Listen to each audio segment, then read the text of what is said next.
Good afternoon. Welcome to the MACDHH. This is our June council meeting. This meeting will be live streamed. It's good to see everyone's face. When we begin our council meeting, we will actually limit the video to 4 or 5 individuals. If you'd like to make a comment, please click raise hand to participate in the meeting. The chair, myself, will recognize you, and at that time, we will spotlight. Please do not click raise hand and then make a comment until you have been recognized and we give you the full go ahead so that we can ensure that you are on the video.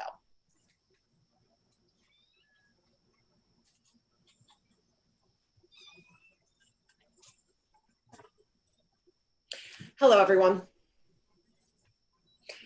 We've allotted the full 2 hours for today's meeting because we do have quite a bit to cover since our March meeting was canceled because of the stay-at-home order.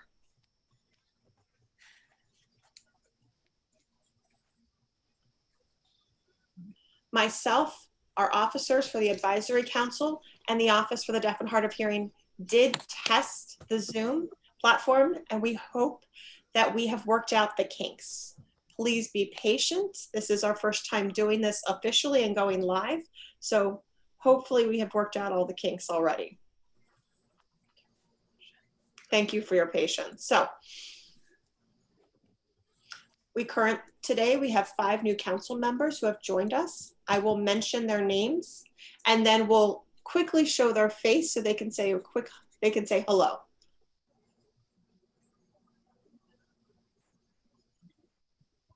Our first new council member is Michelle Westfall. She is going to be joining us this afternoon, but I do believe that her camera is giving her some trouble. So she'll join us shortly and we'll introduce her at that time. Dawn Patton has also joined our council. Hello, Dawn.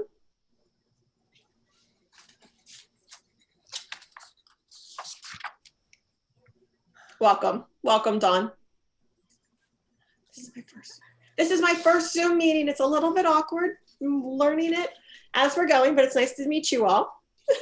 Larry said this is a challenge, but thank you for joining us.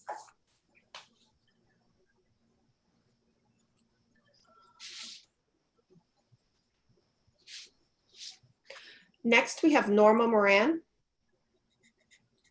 Norma, hello. Hello, everyone. Looking forward to working with everyone here. This is Larry. Thank you. Thank you for joining us, Norma.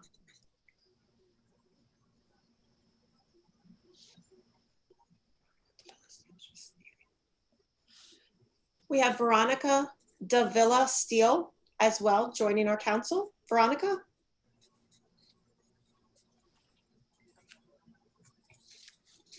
Veronica, we'll unmute you so you can say a few comments. Hi.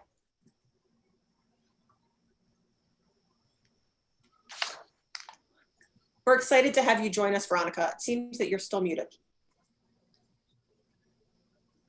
Nice to see you, Veronica.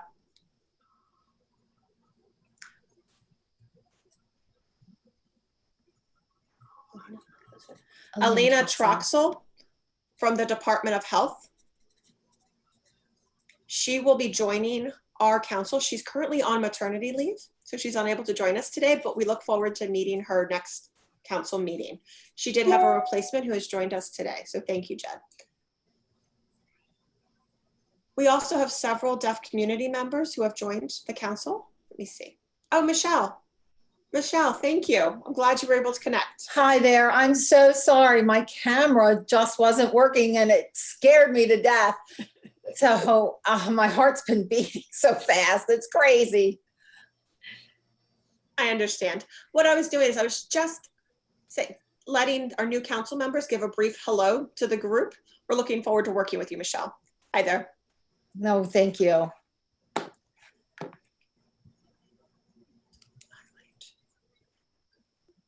So we're going to go ahead and get started with our meeting. First on our agenda is to discuss and review and approve our December 2019 minutes. Are there any objections, any corrections to the minutes? Are there any objections? If there are any objections or corrections, again, please click raise hand.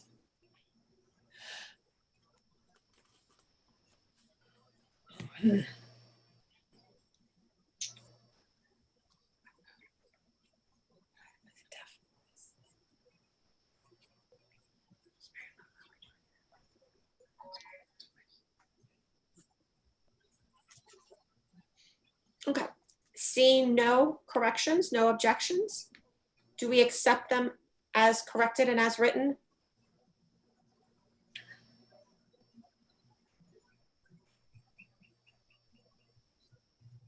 Accepted.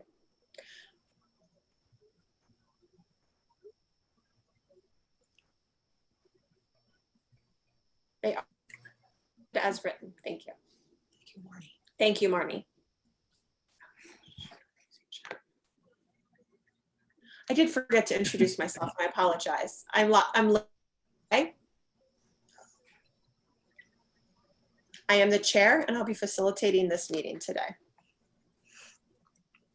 We want to focus now and move to our reports. As far as my chair's report goes, it is such.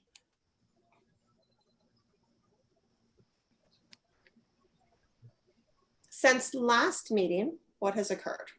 Quite a bit. In February, Linda Stoltz, the president of Maryland Deaf Seniors, did ask to meet about a deaf senior meeting. Unfortunately, I could not go about the Deaf Senior Center, but I do know Kelby was able to attend and he can probably comment on what occurred at that meeting. In the month of February, there was also there was a Maryland educational interpreter bill that went through licensure that was trying to garner support.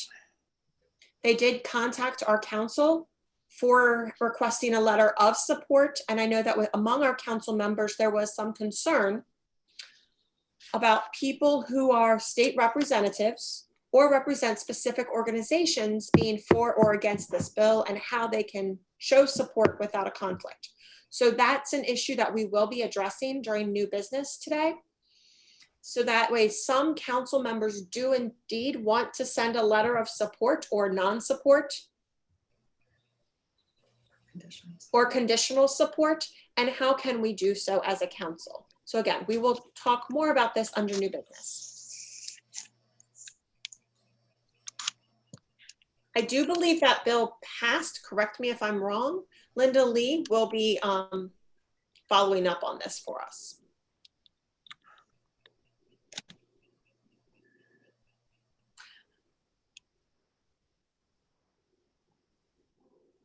I did ask ODHH to follow up on the various Maryland counties who are or are not able to provide the new 911 system, the E911. So I did ask them. I know that because of COVID-19, all attention has been shifted quite a bit. So, and we are understanding of that, but I'm curious what the follow-up is on the new NG 911 system and text to 911, if that information can be disseminated with the community or not at this time. As well as during the month of February, HCAD, Howard County Association of the Deaf, did ask us to appear to go to their town hall that was hosted in Laurel, Maryland. And again, this town hall focused on interpreter licensure. I did go and represent MACDHH. Again, they did a beautiful job.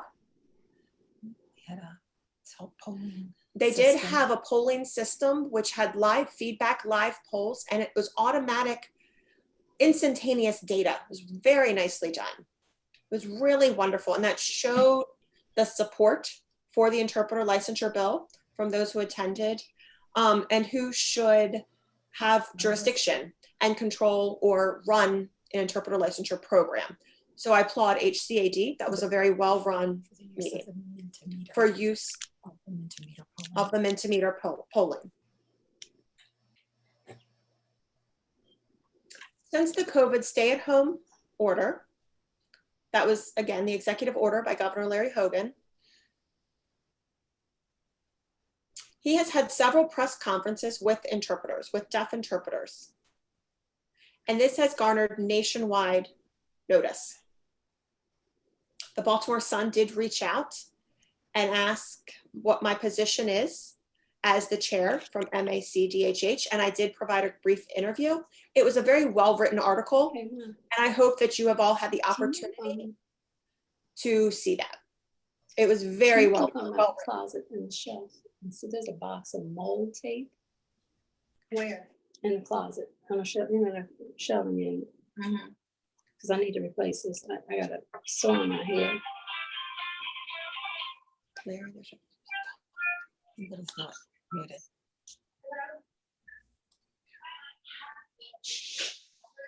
I believe that there is somebody who is not on mute. That we just heard a phone ring. Would you mind making sure that you are on mute? It's very distracting. Thank you.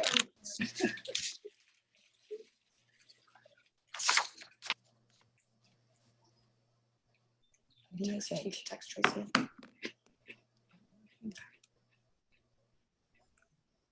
Again, ODHH, the office, has been providing quite a bit of information through ASL vlogs and about masks, how to social distance, go out in the community, various topics. So we as a council are in support of this. Again, for the deaf and hard of hearing community, I know that very often they're not sure what to do. And any questions that we've received, we have been submitting those to ODHH, and they have been making videos in response to our questions that we've passed along. Director Brick has done a fantastic job of making sure that the concerns and the questions are met. And accessibility. And accessibility is being provided. He has done a fantastic, beautiful job on that. Thank you, Director Brick and Kelby.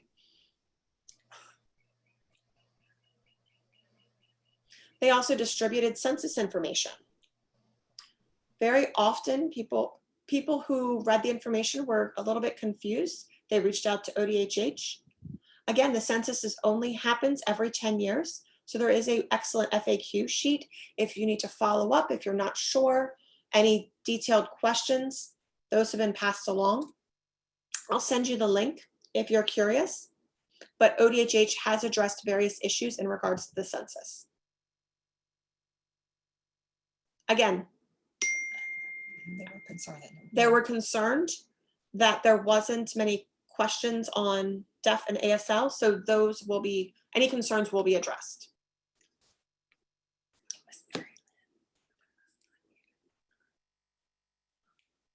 Our previous council meeting was canceled, was postponed because of the stay-at-home order, and we are now hosting it today.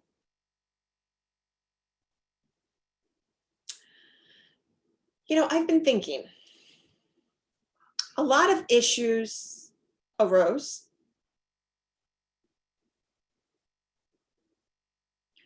You know, deaf individuals, our community wanted to be in touch with the legislatures or their county representatives, and they weren't sure how.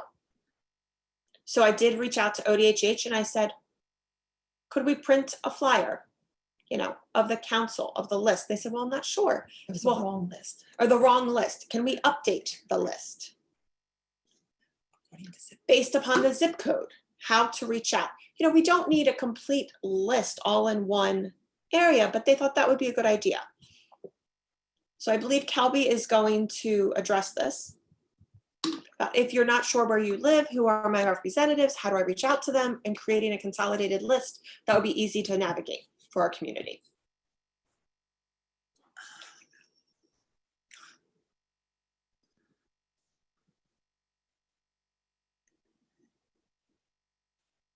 Last May, I was asked to participate in a virtual town hall related to telehealth and the deaf community. I did represent the council as chair. And it was a great discussion because it was right in the middle of COVID and the stay-at-home order. And it was unfortunate that know if the interpreter didn't show up? And if the interpreter didn't show up at the hospital, how would things be handled? What were the alternatives? What were the alternatives? A lot of good discussion.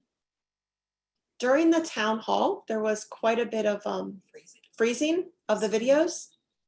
And that wasn't necessarily a negative. That brought home the point of we're highly dependent upon technology. We're highly dependent upon technology, using technology to access the interpreters. So it was a great example of what could go wrong when you're solely dependent upon technology. If the internet drops, what do you do? How do you interpret or not have access to the information? So there's a lot more work that went into this, or that needs to happen to making sure that deaf individuals have access to reduce frustration and concern within our community. And so that will be addressed in the future.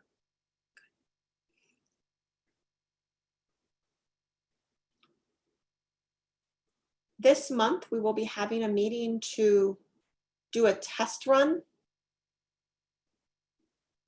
with the officers and ODHH. We did have this meeting and we seem to work out the technological kinks. On June 8th, we did meet with our new board members and we provided a brief orientation and we discussed briefly our welcome kit. And so now they've joined us today. It's great to see you.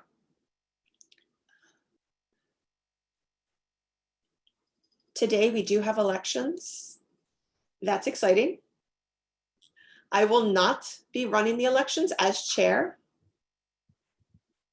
I will turn that over to our new chair, the new leadership. I'm looking forward to turning over the reins.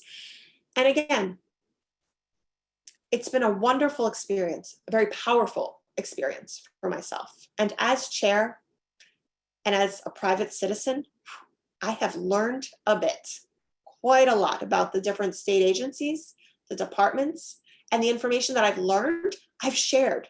Like, hey, did you know X, Y, I've shared this information. Many people just don't know. And this has been a great opportunity for me to share my knowledge. I've also been participant of various town halls in regards to interpreter community, various community issues, the interpreter licensure. And again, I'll let our secretary, Vikki Porter, and Marny Helfrich, our vice chair, and ODHH. They have been huge supporters of BIPOC community. Again, we've had a lot of discussions and they're not finished. There's more work to do. One town hall is not enough. I'm looking forward to future town halls and future discussions and work to come from that.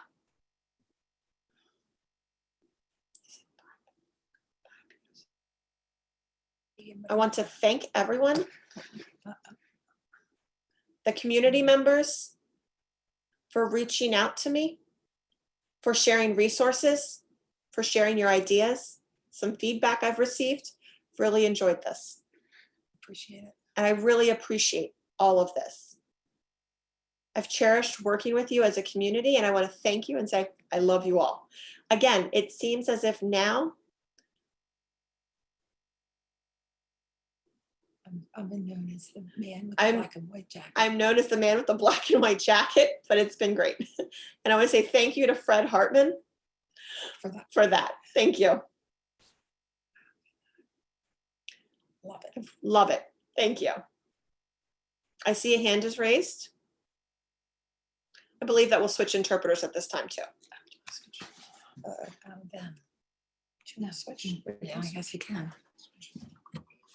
I don't want to because it's Kelby. Yeah. Well, let's just see how it goes.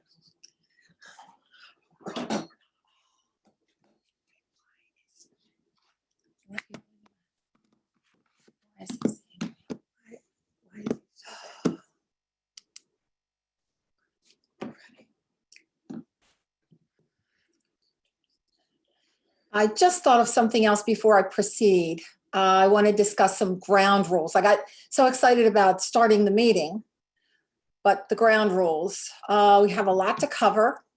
And now I want you to remember that we on the council, especially the new members here, gather together for the sake of the deaf and hard of hearing community who reside in Maryland to deal with policy and legislature, personal agendas, organizational agendas are separate. You do not bring those agendas to this meeting. Our goal is to serve the deaf and the hard of hearing community. Now, for this 2-hour meeting we have many items listed on our agenda to discuss. So let's keep everything short and sweet. Please do not be verbose. Keep it short and sweet and to the point so we can get through the meeting within 2 hours. Now, as you all received, you members of council members have received the agenda. It is not a fixed agenda. Items may be added to the agenda, but keep in mind, we are under tight time restraints. Now, as you saw the agenda, we do have some hot topics to discuss. Some issues can be addressed.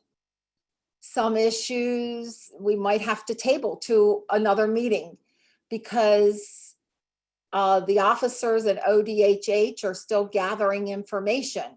For example, I received at the last minute a request to add something to the agenda, but I don't think we're going to have time to discuss it, but we may end up having to call a separate meeting.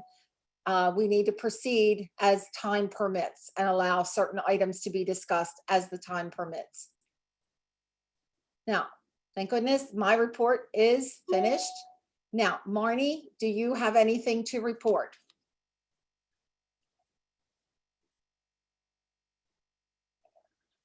Hi, Marny. Hello. Hi, everyone. It's great to see everybody and be together. You know, like everyone else across the State Department of Education has been adapting to our new normal, as we call it, and doing our best to support our local school systems and make sure, you know, as they provide distance learning for students across the state. And we've had a big focus on accessibility issues and making sure that that stays at the forefront of everyone's thinking and trying to provide resources on that. So we appreciate all the input we've gotten from the community. And if people have other thoughts or concerns about that, please send them my way. And I welcome our new members and look forward to continuing to work with everyone.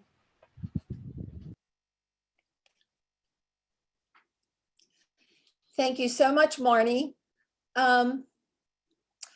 Marny, you sent out guidelines on how to work with the deaf and hard of hearing students. Could you expound a little bit about that, please? Sure. We published a series of, we call them technical assistance bulletins. They're guidance that we share with the local school systems on a variety of topics related to providing special education services during the extended school closure. As everyone is probably aware, that Individuals with Disabilities Education Act remains fully in effect during this time, and our obligation of our school systems to support their students doesn't change. So we put out a series of documents providing guidance around that, and one of them related to students who are deaf and hard of hearing, as well as students who are blind and low vision, and some issues around accessibility and things like that. So it was just considerations, recommendations, and resources for the local school systems.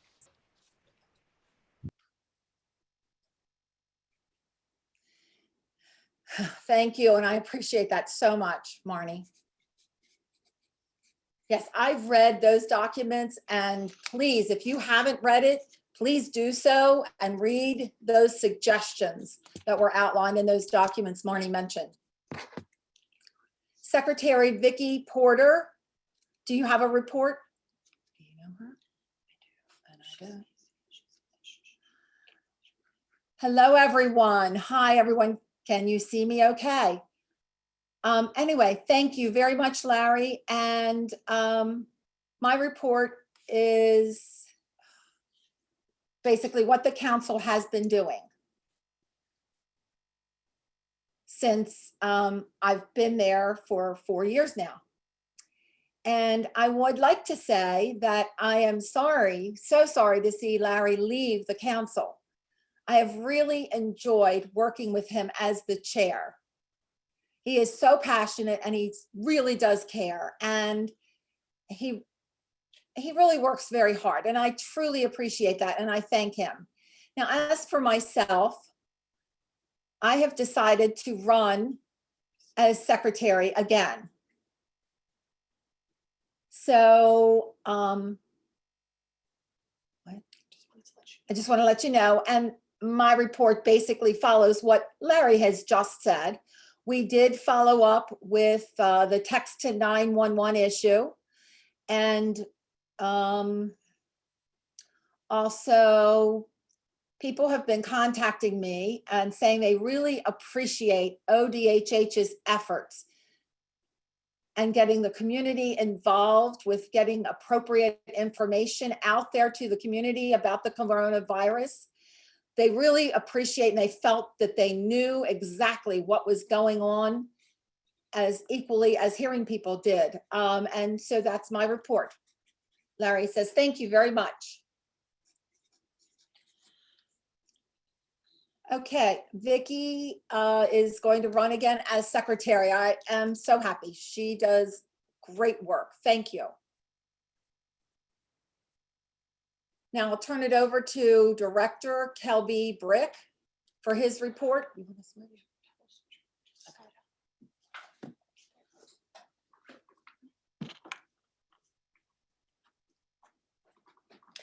Good afternoon, everyone. It's hard to believe that it's been 6 months. It's great to see everyone today. My report today will try to encompass as much as I can within our time constraints for today. So we do have several new council members. And let me look at my notes again. We have 4 community representatives here today, and I'd like to recognize how much value they add to our council and to our meeting. And thank you for your service. First, we do have Veronica. Veronica is very active citizen.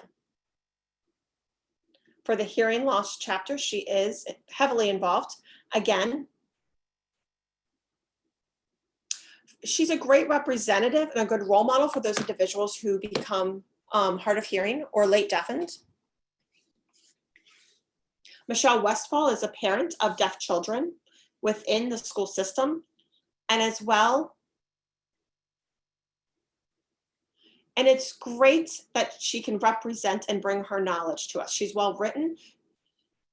She writes about oppression of deaf individuals and her experience. So we're very excited to have her here. Thank you, Michelle.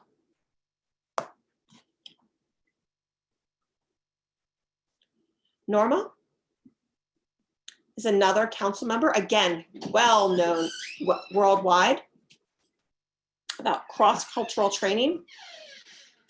She also fights and advocates for access in various issues. Well-rounded perspective that she brings to us. We're thrilled to have her on our council. Glad to have you here, Norma. And Dawn Patton is a great representative. She represents she works for Arundel Lodge and provides direct services to our communities, running group homes, trainings for individuals who have mental health disorders. Again, very important perspective she's bringing to our council. Thank you for joining us, Dawn. Again, we have various individuals and we always look for that diversity and perspective and experience.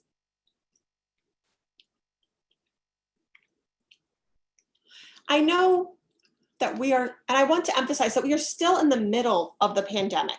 We are not quite back to normal. We're seeing various states' numbers rise across. We are not seeing that trend here in Maryland. Again, that's great. That's thanks to our leadership and the early action taken by Governor Hogan. As the pandemic spread, we are now facing and focusing on the Black Lives Movement Matters. Black Lives Matter movement. Again, providing support to various people, various individuals. We have this diversity represented on our community, and I want to thank those individuals. There's so many issues that this touches on. So it's now June. Wow.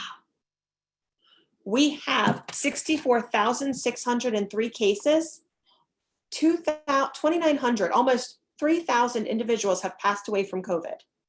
That being said, hospitals and ICU patients those numbers have been dropping. The rate of contracting COVID has dropped from 80% back in April down to 5%. But even though those numbers are trending downwards for the community at large, they are not trending downwards for our Black and brown people within the state of Maryland. Our Hispanic and Black communities still are having a 36% versus 18% or 12%. Again, you're talking 36,000 for our POC community compared to 12,000 for the white community. Again, this is evidence and shows those health disparities, and we need to do work on that. These are hard numbers. 36,000, that's not acceptable. Again, as we look into these numbers, that shows racism, inequalities, a systemic problem. Supremacy system. This white supremacy system that we have had for long standing, there's ways to go to fix it. We have a long way to go.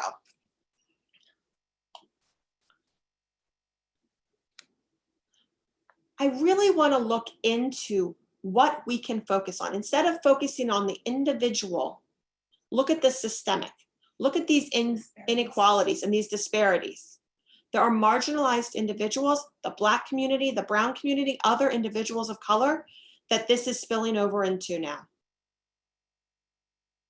This system is really impacting groups at large. It also impacts our LGBTQ community and other individuals and our deaf community. All lives matter, Black lives matter. Racial discrimination is something that we need to fight for. My whole life, I have been fighting for this issue to address these inequalities and breaking down these barriers bit by bit.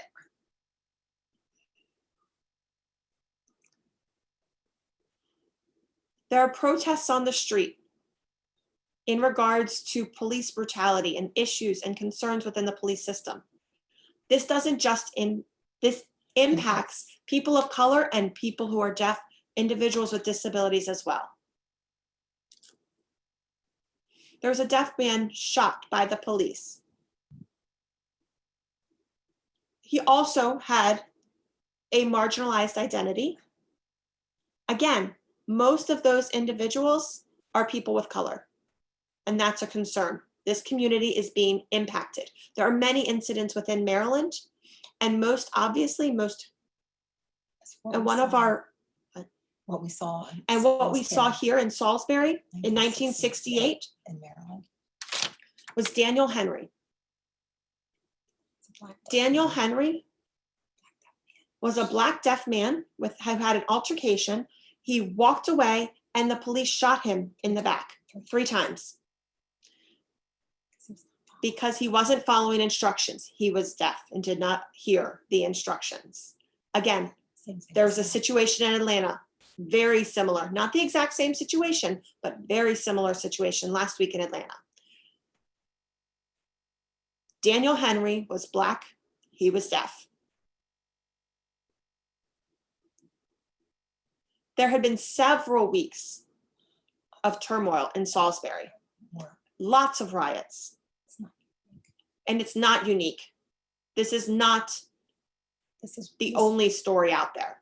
This was from 1968. This was from 1968, but again, the system needs to change. We need a better system.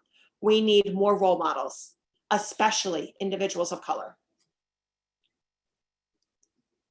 We need individuals with marginalized identities. We need poor. We need to name them. Again, we had an honoring ceremony. We named our office suites after Ernst Hairston.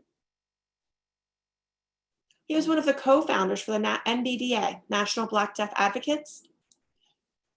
We named our office suite in memory of him. We also named our conference room in honor of Gertrude Galloway. Dr. Galloway was the first deaf female president of NAD, the National Association of the Deaf. And those are two individuals that we really looked up to and honored. I think the world of them. It's unusual to have government buildings or facilities named in honor of individuals, but Dr. Hairston and Dr. Galloway were two influential people that we wanted to. If you have the opportunity, stop by, read our plaque, which has a brief history of them. And again, it's a great conversation starter. Very, very often people come to our office and they ask questions, and then we're always happy to enlighten them and teach them more information about these two influential people. I think that's very important to share their stories. Is this enough? No, it's not. Since the pandemic, we have been spotlighting various communities, various organizations, things within our deaf ecosystem that we can support. Almost all have been deaf. Again, they have had marginalized identities. They're people of color, people of worth. Again, I want to thank. Why is this important? I want to thank them. It's very important to show our children. Say, hey, look at these. There are people out there. You can aspire to be them. You can be them. Look how awesome they are. Again, there are role models that are the same color as me. That's very important.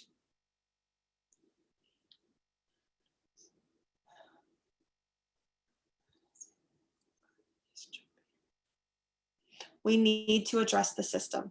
We need to make an impact to support individual people of color. Hold on, Jason's asking for a replacement.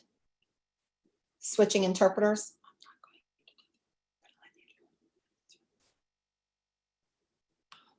Hold it.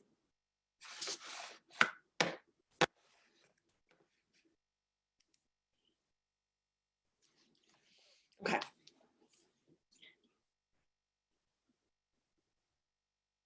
The state is seeing the numbers increase. Child abuse, in the numbers of child abuse and domestic violence cases, they're referring individuals. We are now referring people to Dawn. It's a deaf-run service, deaf-run organization for individuals. It's important to make that connection, to have these resources, to have a heart and provide that service. Again, we are seeing an increase, and we're trying to address the problem. It's not enough. Deaf Dawn is not enough. They don't have enough resources to make an impact on various states of Maryland, to provide services all over Maryland. In the eastern and western parts of Maryland, there's a real lack, and that's a concern. But again, they're not receiving money. They only receive money from DC, and yet they're still providing services to Maryland. So we're trying to work with our colleague offices to support them and to expand their program. Is it finished? No, it's not. It really is not, but then there's more work to do, and we're doing it.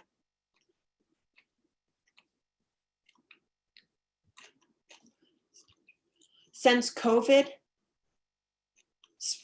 the pandemic hit our office, we have been drowning, but I have fantastic staff. They are working day and night to provide services, not only to address COVID, but to also complete their daily tasks and their regular work assignments.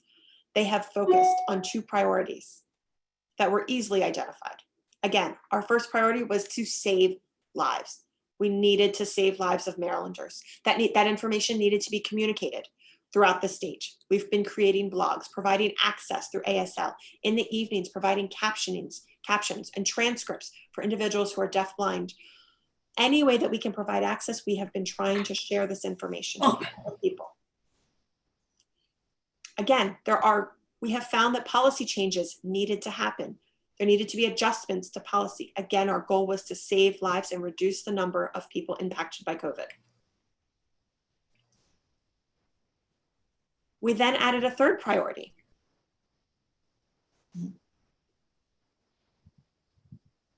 Our staff has been working diligently on this. Again, remember, we only have 3 staff. Other states may have larger staff, have commissions and offices. We have 3 staff. So we, again, needed to provide support to those other large states who were not sure what to do. So we were providing technical assistance to other states' deaf and hard of hearing organizations and offices.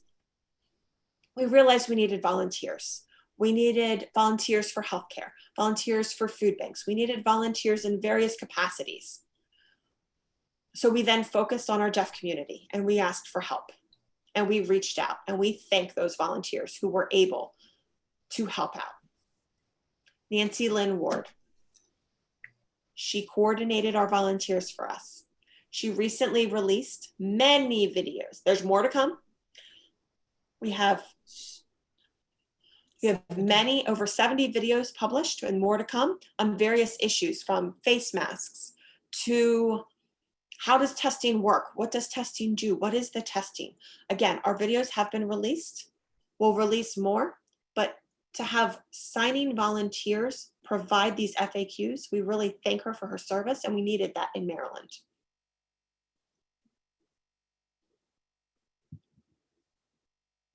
Coronavirus has really impacted our underprivileged communities. So again, trying to provide resources for individuals to increase their awareness, increase their safety, how to get financial support in various areas. That's very important to share that information. The videos we produce, we also learned quite a bit. Schools are now using these videos to show this information to children about what happens, what's happening within world events. So this is also having an educational impact on the children as well. And it creates and fosters discussion. And if you remember, there's quite a bit of information that's been published in the newspaper, on TV, on the internet, but it's not accessible in sign language. And that's what we needed to do. We're trying to fill in the gaps, and we're working tirelessly to fill in these gaps. FEMA, the Federal Emergency Management Agency, reached out to us. We've received their recognition, and they asked, how are we doing this? What are we doing with testing? What are the videos we've been producing? We have shared this and we have worked with them. So they are now disseminating them in training. They're using us outside training. They're using us for outside external training to provide information, providing access. We're becoming a model. So again, we also worked closely with Frederick County Department of Housing and Human Services. We've worked with them on various issues. It happened to be that their executive director position was available. We helped them advertise. They said they had preferred qualifications. I said, no ASL, let's add that in the job description. Again, working top down from state to local government, providing access. Again, we're working bit by bit, piece by piece as we can. So again, Governor Hogan did provide open enrollment for health insurance, which was fantastic.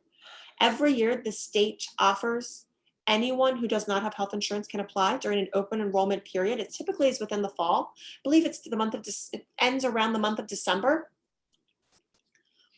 And so very often there's quite a few individuals out there, a lot of people who didn't have health insurance, and the governor, we did not want them to wait until next fall to receive health care. So he did open up an open enrollment period.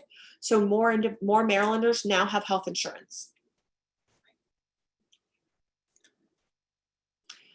We know that the monthly premiums can be steep. Those are suspended. The premiums are suspended for individuals who don't have a job. We don't want families to not be able to afford health care for their children. So those monthly premiums have been suspended and payment can be due later. So again, we've received feedback from various community members, various organizations within the community, from the Black community, our Hispanic community, and they have said, they're seeing the news, they're seeing the TV, they see Governor Hogan himself. The news anchors, they're all white. They're all white. And it's hard to identify, to say, white people are telling me I need to wear a mask, I need to stay safe. And then we're not building that trust and that rapport within our community. We reached out to Boyd Rutherford, our Lieutenant Governor, and Chair Larry Gray, and we developed a plan. How can we meet the needs of our community? Of all individuals of our community. How can we do this? Lieutenant Governor then went ahead and we worked with the CDI and we made a vlog that provided information for our community. Again, It's important to have that connection from community to politicians. So again, this information, I want to say thank you for Larry Gray for making that happen and working with us, but that was hugely recognized and extremely important.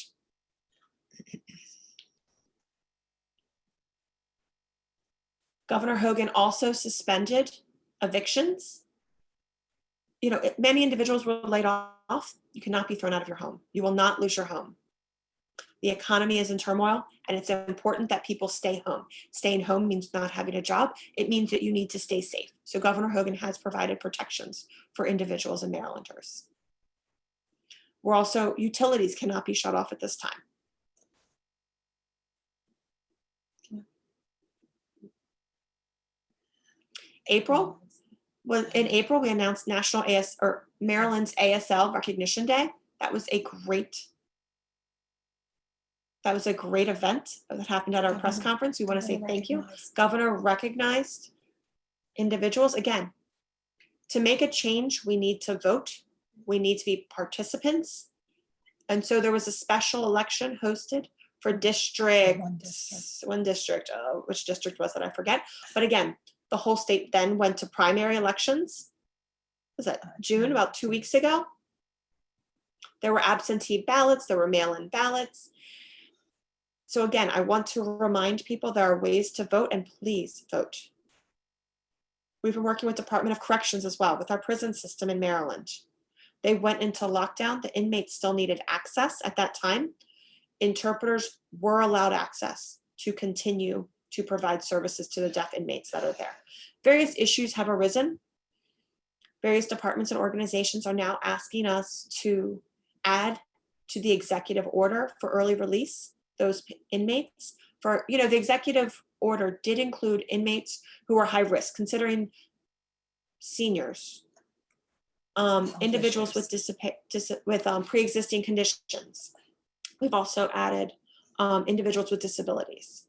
We know that there are many vlogs that are being seen online on social media, and we have been communicating with as many people as we can. Not everyone, but that again social media does not reach the underprivileged. It doesn't reach our seniors. So we had to be creative in how we contacted those groups. If you don't have internet, you don't have access to social media. That's a marginalized community that we needed to get in touch with. We needed to contact them. We contacted various organizations, and we set up a phone tree to share information, to support individuals. We did set up, we had a call for help. We set up a vlog and we asked for volunteers. Many individuals volunteered, some did not, some did. And now we're able to make phone calls and to share information one-on-one with these individuals in regards to unemployment, insurance, healthcare access, various topics, and lots of information that needed to be shared. I'm not sure if you saw, it was about 500,000 test kits that arrived, the governor received from South Korea. Those were disseminated, and there has been a huge emphasis on testing within our state. And those are free, and that information needed to be shared. That interpreters are being provided free. There is no limit to access. We worked with the drive-through testing. We have interpreters at the ready, and there are contracts in place to provide access. The state was asking for volunteers. Many other states were asking for volunteer signers and volunteer interpreters, and we refused as a state. We wanted professionals. Again, if you remember, there were 36,000 people of color who were impacted compared to 12,000 people who are white. So that shows that our marginalized communities are being impacted at a higher rate, and we need our communities to be safe. And we need testing to be provided. Let me back up just a bit. It's something it's still relevant. We also had our Eddy Advisory Council. It's an Early Hearing Detection Intervention Council. The chair, Dr. Jennifer Reisman, has been a longtime advocate of our community. She's always pushed to ensure that programs, screenings, early identification, that everything throughout the state, for everyone, regardless of your culture, of your religion, of your background have access. Jen has retired. She has resigned as chair, and we're looking forward to a new chair for the council. There have been protests popping up here and there in Maryland for Black Lives Matters, for civil action, call for action. Again, we think that's important. We need to push more dialogue. There needs to be more conversation. In the past, there's been just conversation and no action. So there's a call to action to open up these doors and to have this conversation where it matters. The governor also has identified interpreters and SSPs, individuals who support deafblind people, as essential workers throughout the state of Maryland. So they were exempt from the stay-at-home order in regards to work and providing service. So again, we think that's an important distinction and recognition that he made.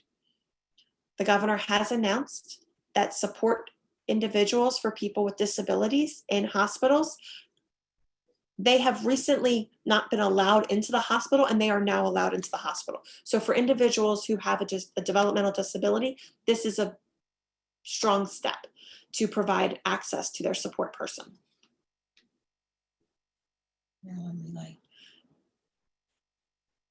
Their minutes have increased. The minutes for Maryland Relay have increased. They have handled this beautifully. The legislature did pass a law that moves Maryland Relay.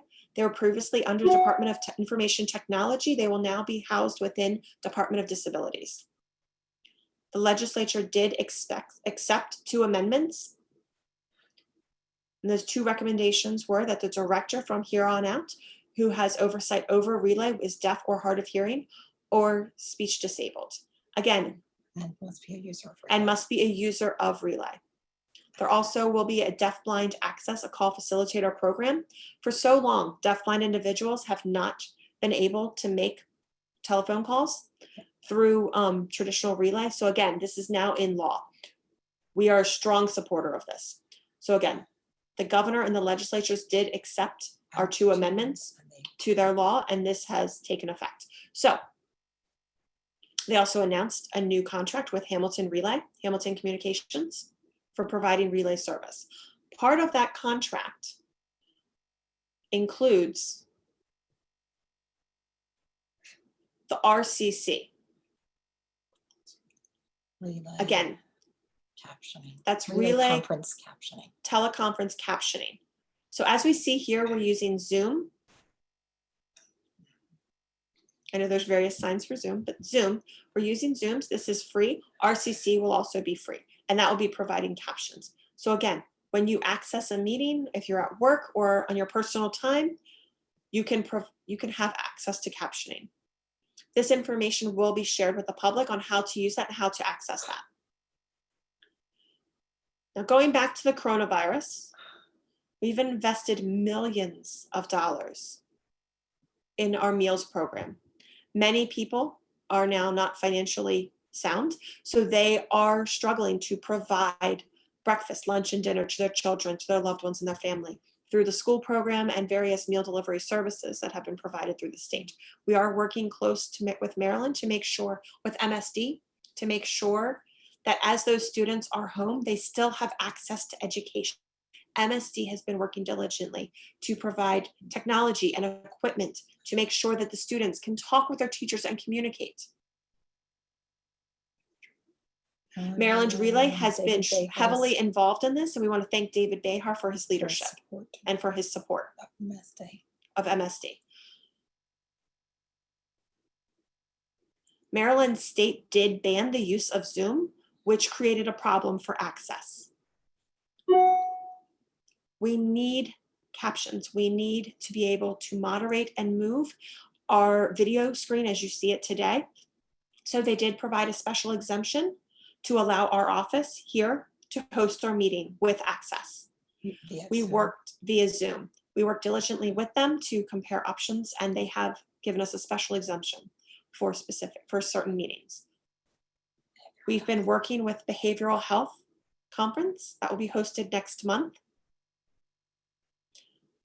Our staff, Jacob Salem, has been working with the chair He has been working as chair of the Cultural Competency Committee, and he has been recruiting speakers from varying backgrounds and organizations Backgrounds and deaf. in providing direct services to deaf individuals. So we're looking forward to that.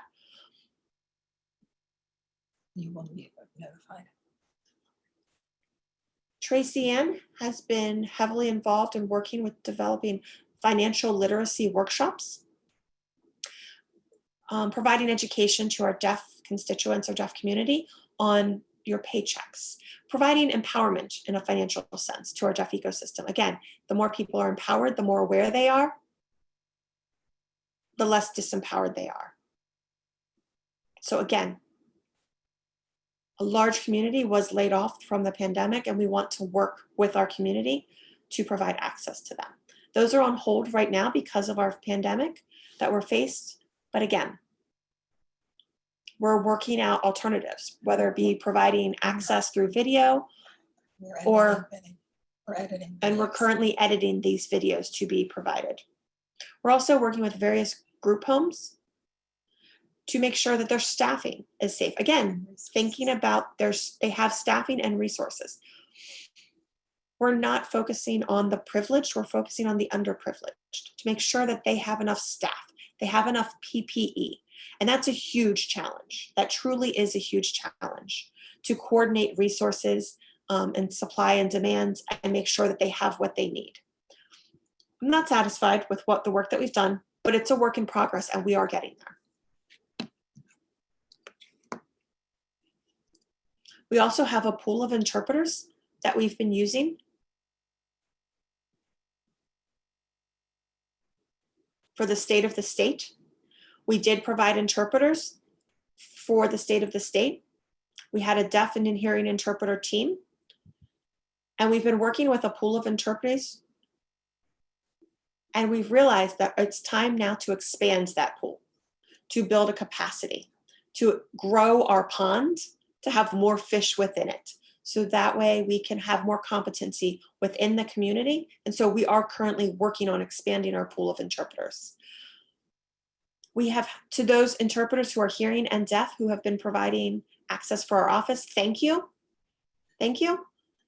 We're not getting rid of you, but again, we are working hard. It's easy to criticize those interpreters, but they have been working hard to provide access. Again, very often those interpreters are called last minute with no preparation and no prior warning. So we say thank you to helping us provide access. Again, we have been working with the Governor's Office for Small Minority Business and Women-Owned Businesses, GOSBA. So we have worked with GOSBA to provide access. Again, focusing on those minority and women-owned businesses, especially really focusing on these small businesses, providing logistics, providing resources within our deaf ecosystem. Again, focusing on those marginalized communities to ensure that those meetings, those workshops, and the information is all accessible. We still have work to do, but we are working on it. We have been facing challenges and we have been meeting those challenges as we face them, and we will continue to work on this. In the interest of time, I want to focus. I know that you have quite a busy agenda and it's a very important agenda to work on today. We do have a long way to go and we're working on it. Thank you again to Governor Hogan for his support. Thank you for my office again, my tiny office. Thank you. Thank you for the officers for our council. Chair Gray, Larry Gray, Vice Chair Marny Helfrich, and again, Secretary Vikki Porter. Without the three of you, we would be overwhelmed. Thank you for all of your support. It really makes a difference in how much impact our office can have, how much reach we have. Thank you. And in closing, I just wanted to share a thought. One of my mentors growing up as a child, Dr. Robert Davila. He was the first Latino graduate from Gallaudet University to receive a graduate level degree. He was executive in public service for various governments, worked for Gallaudet University, very well known. He's well published as well. And he said, we must start with providing role models of people of color. We need to pull these people into positions and let them become role models. Again, without having a role model, no one will follow. You need someone to follow. Again, provide them recognition, provide awards. So again, I want to thank Dr. Davila. I believe he's still around. He's still very active. And I hope that we can continue to work with him in his honor to show through his leadership, his modeling, and his excellence. As example. We can continue to follow in his example. Thank you all for your support, for your feedback, and we continue to make Maryland better for all. Thank you. Want to tell them where to switch? Yeah. Tell them. Thank you. This is Larry. Thank you, Kelby, for your report. It's very detailed and thorough. I appreciate you consolidating it as much as you could. Thank you. And thank you, Tracy Ann and Jacob as well, for I know you've worked long hours and it's nonstop job, day and night. Thank you for all of your hard work. Myself and the community, we really appreciate the access, the ease of access to information and the feel of it's going to be okay. We'll get through this pandemic together. So thank you. I know it's not finished. Your work isn't done and there's more to come, but thank you for that. Now I want to take a quick time. I want to take a moment to have follow-up questions for the report. Jason, I believe you had your hand raised. Did you have a question, Jason, or a comment? Okay. Jason, do you want to wait? I have a follow-up question.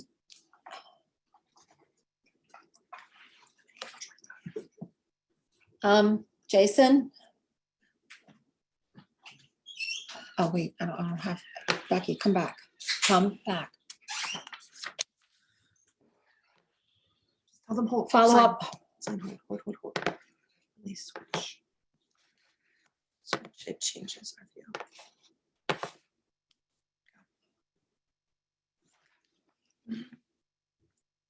Okay, you had to hold because the interpreter couldn't see. Okay, ready. Someone had their hand raised? No, I know.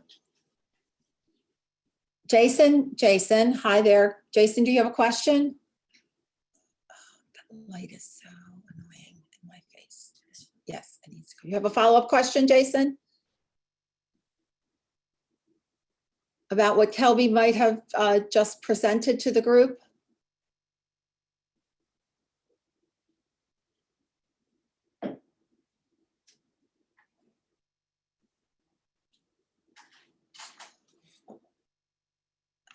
Oh, there's none. Okay, thank you. All right, anyone else? Okay, so I'm going to proceed. This is Larry Gray. First, before I move ahead, those of you who are on the committee, there's captions, I believe. On the bottom, it says closed caption CC. On the bottom, you can click there. All right.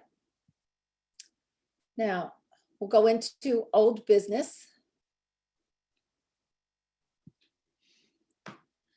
Back in December, we talked about the Maryland interpreter licensure bill. We sent a letter to the governor asking the governor to think about a Maryland licensure bill. And the 2018 in December, we had already made a motion to contact the governor and follow up with that. But we were discussing it again, and it did not go through. The bill did not pass. So we all got together again, rolled up our sleeves to discuss this bill with the community to propose this, to make a proposed bill to the legislature. And I think Kelby would like to add one more thing. Kelby?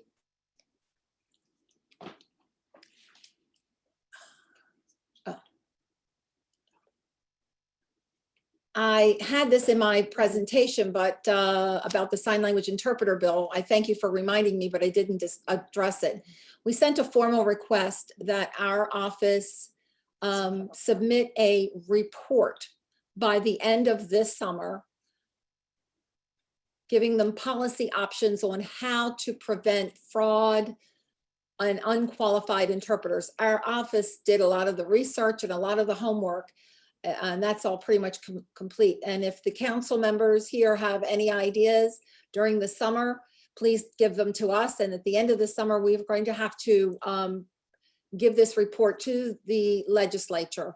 I will go through the public process to ensure complete transparency before we submit it to the legislature. That's important information, and that's a lot of work to do this summer.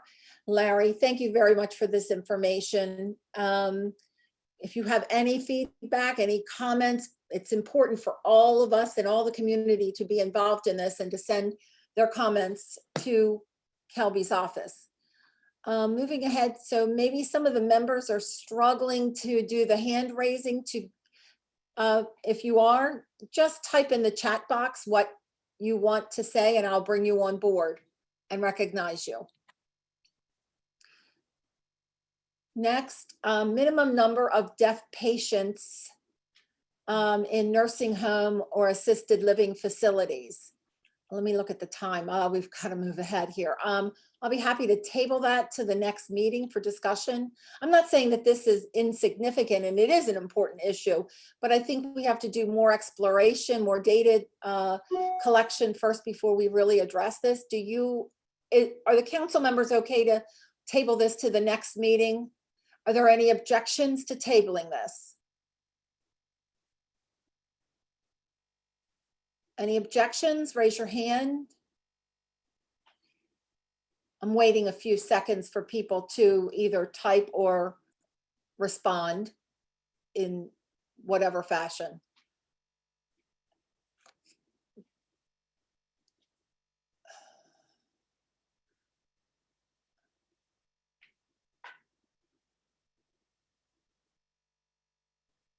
One of our council members wants some clarification. It's Dr. Lisa Lee. The statewide interpreter licensure bill and the educational licensure bill are two separate bills. The educational interpreter bill passed. The Maryland statewide interpreter licensure bill did not. Thank you very, very much for that clarification, Dr. Egbert.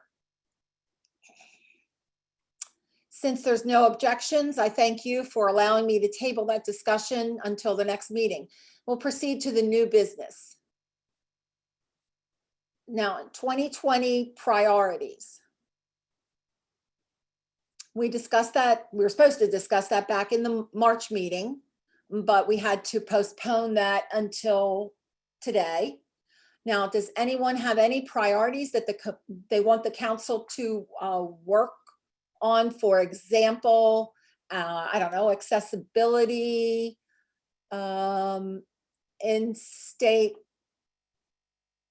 representation, accessibilities, school programs, curriculum, or the like. I see Jason has his hand raised. Jason, I recognize you.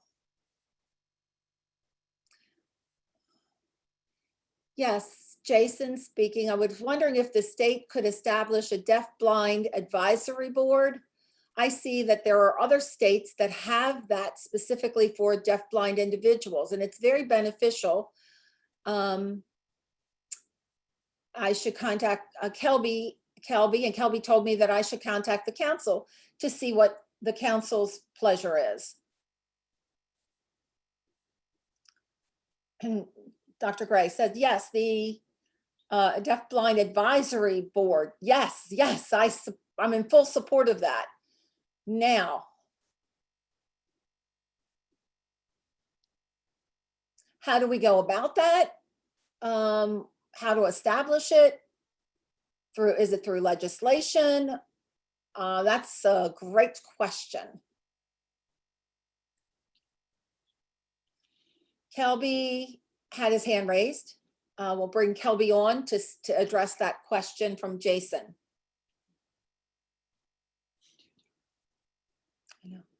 Kelby here. Thank you very much for Jason for bringing that up. Last week, Jason contacted me.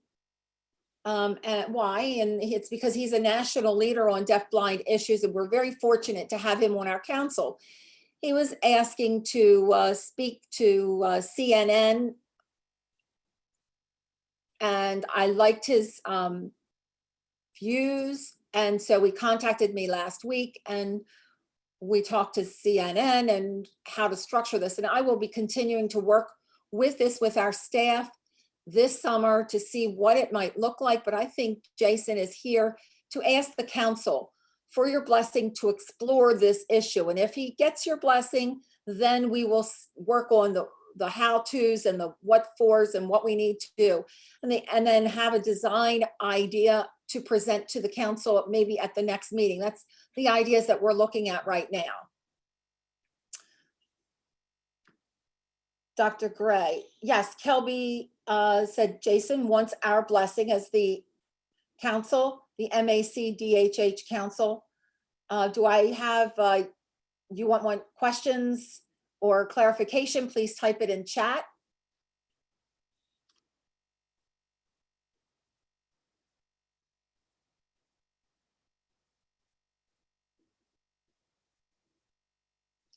Can you put down the curtains?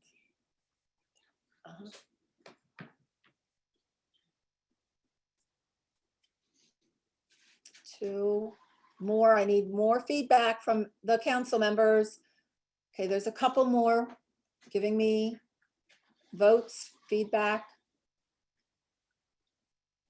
Jason, I think you made it, that you got the council's blessing. So our answer is yes, yes. We look forward to this. We are so very exciting. It's going to be a thrilling process, and anytime we can support you, I can support you, I'm there for you. Okay, Jason saying thank you, thank you. Any other priorities we would like to have addressed for the, say, the next three or four meetings going forward? Any priorities? Jason, you got more support coming in. We weren't done yet. Michelle has her hand raised. She would like to comment about some priorities. Michelle, we're going to spotlight you. Where is she? She's not. Hello, go ahead.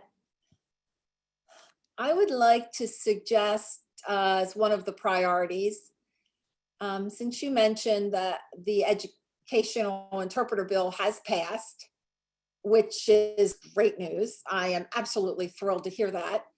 I'm now thinking, we do have one concern.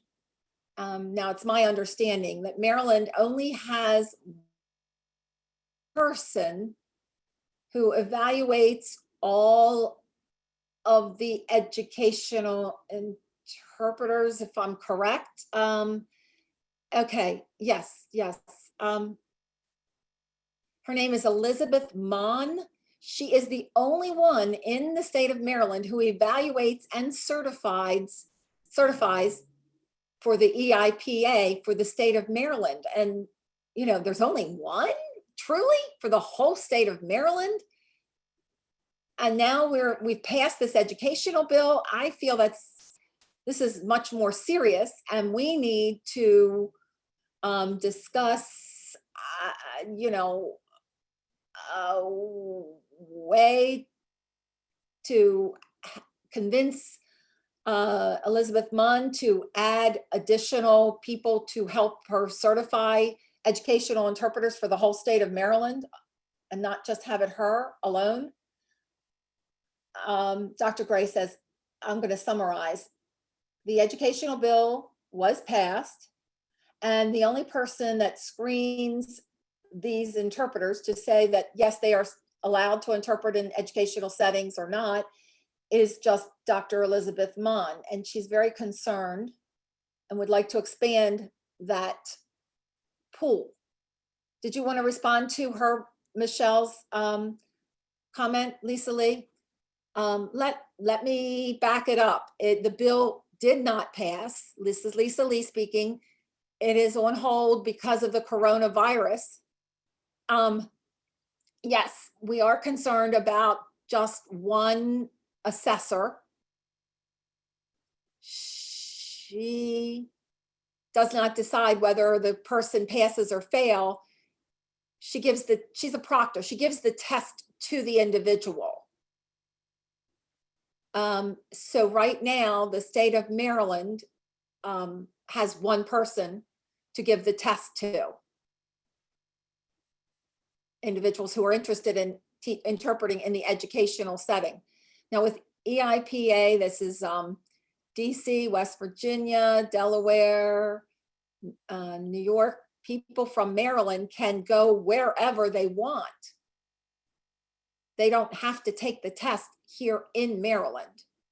They can take the EIPA elsewhere. We also have another person who monitors the testing and has volunteered to do that and has put in paperwork to do so, but we're waiting for the results of that. That's a second person. And there's a third person who is also willing to monitor the test, but we're waiting to see when the bill passes, then this third person can also take control and help.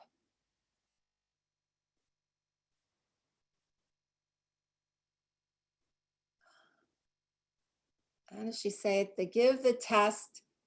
She doesn't grade it. Elizabeth Mon doesn't grade it. She passes it along. Dr. Gray says, I want to clarify. First, I'm sorry for giving more information, wrong information. Now, to clarify what you just said, the educational interpreter bill passed in the House.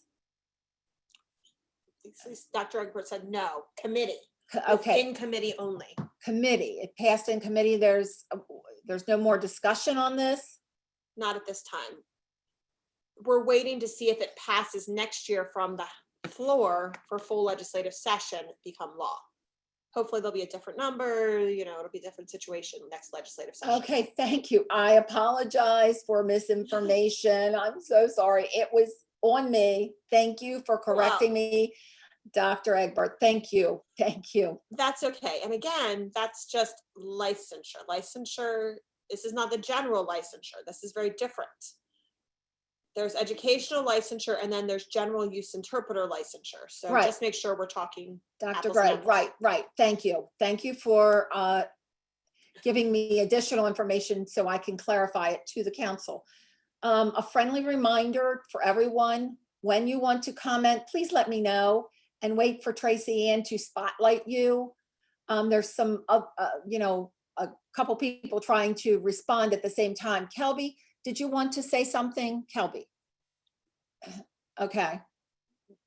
Marny, did you want to comment? Yes, thank you. I think, thank you, Lisa Lee, for explaining the background that, like so many legislative proposals this year, the bill got caught up in the shutdown of the legislature. It had, as Lisa Lee said, had a hearing in the House committee, but it never progressed any farther than that. And I will remind folks too that the way the bill was structured, at least as it was introduced this year, there are two options for interpreters to gain approval to work in the school setting. One is to pass the EIPA, the exam that we were just talking about, that currently we only have one person in Maryland who's set up to proctor it, but as Lisa Lee said, is actually scored nationally by a national organization. So Beth Ann Munn, who people were talking about, supervises the administration, and then the video recording is sent to the national organization, and that's how it's scored.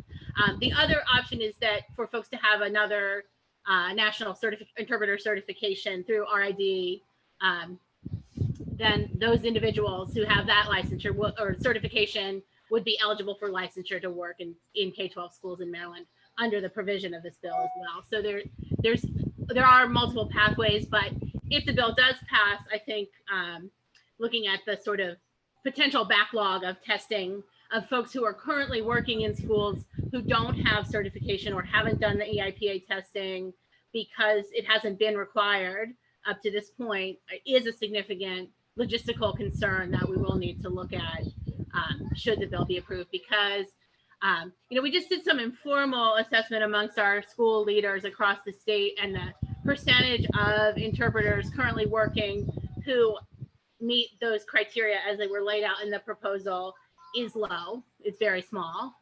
It doesn't mean that people couldn't pass, but they haven't been tested because it hasn't been required. So, and the way the bill was written, there was a period of time to allow for people to obtain those testing. There was a time period, I think it was such as 5 years or 6 years, that the licensure requirements would be rolled in so that folks who are currently working would have that time to get the testing done. But all of those logistics are definitely something that we will need to address if the bill passes in the future.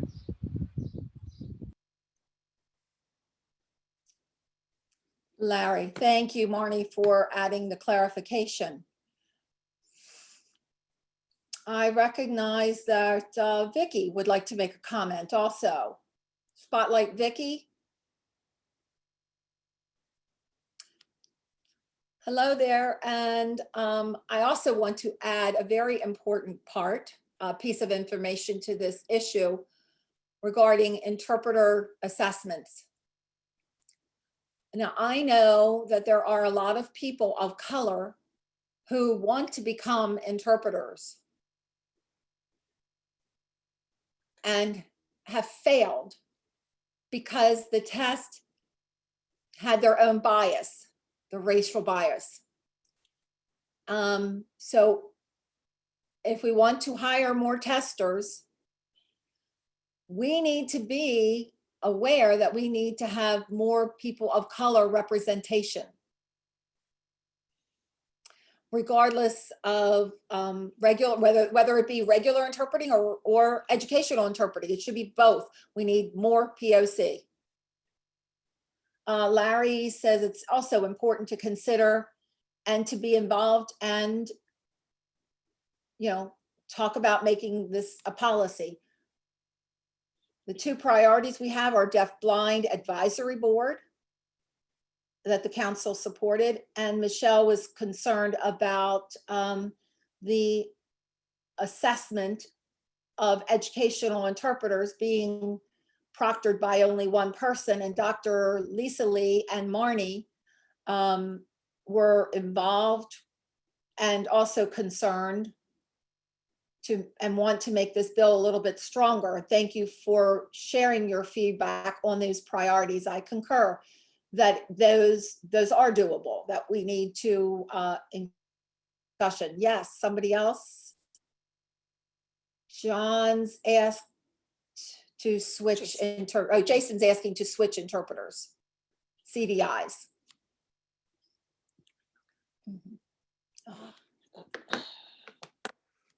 Hold. There we go. Okay.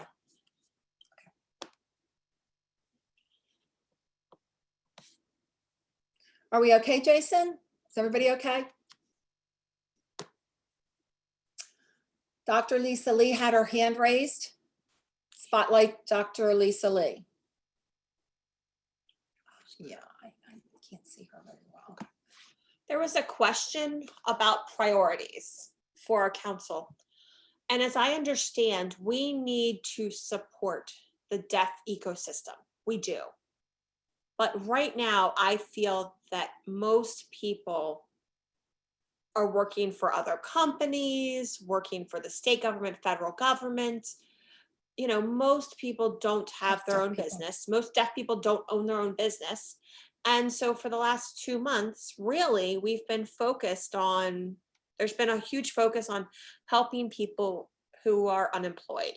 For example, people who are not working, they're not collecting on insurance.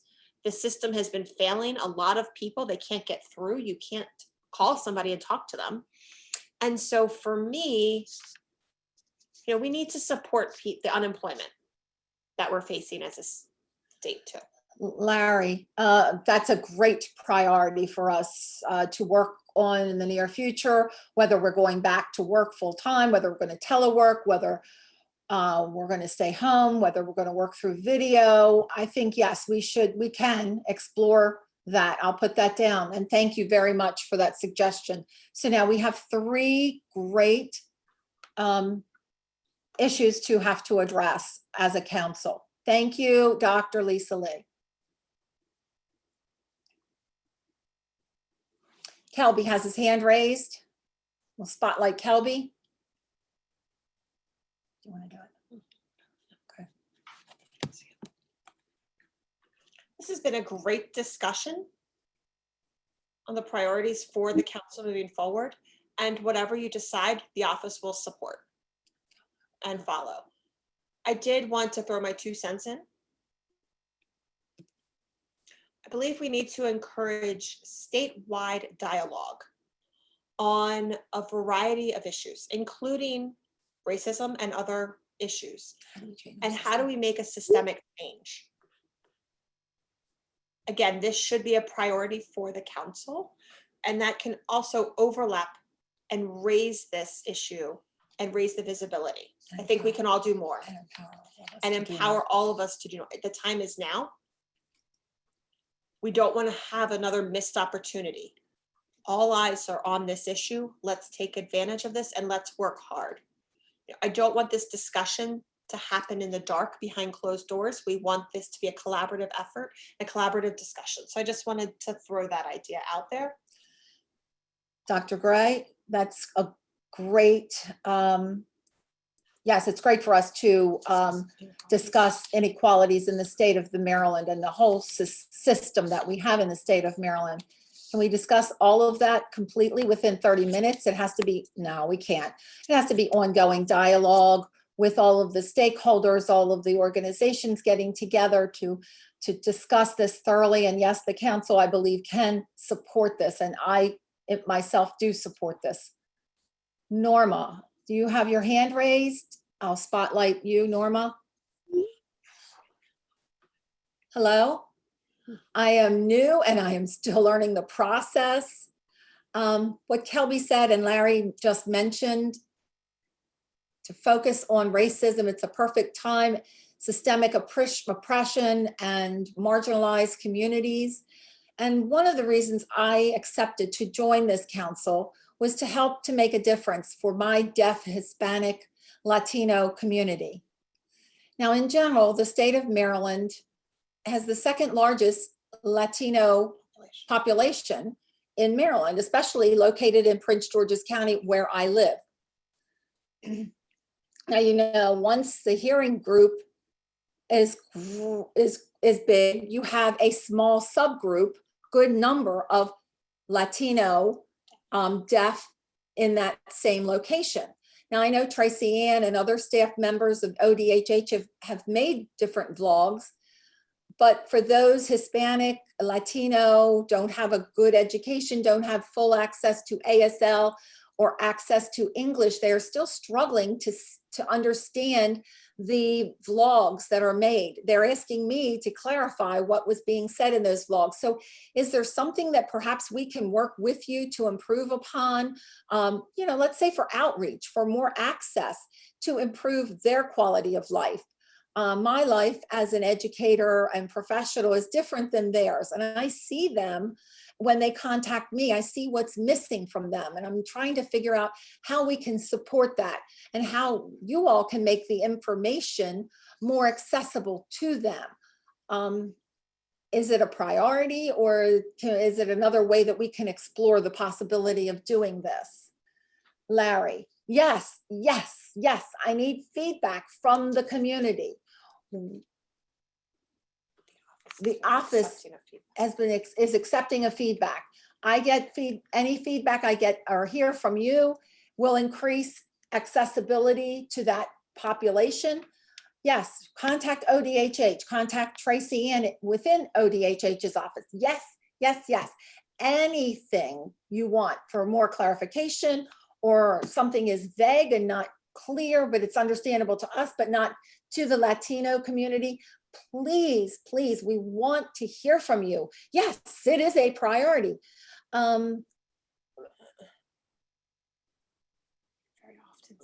Very often, some of those priorities are remaining, and we just need to add to those other issues. Access for the Hispanic community. We have a few items left, and we only have 20 minutes left. We can hold elections in June. Elections are held in June. Can we table the rest of the items to the next meeting?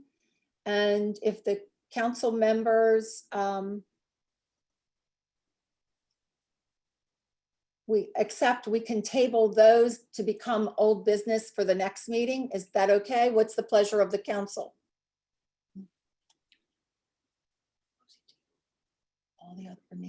All the remaining items would be tabled to the next meeting, is my suggestion. I don't know.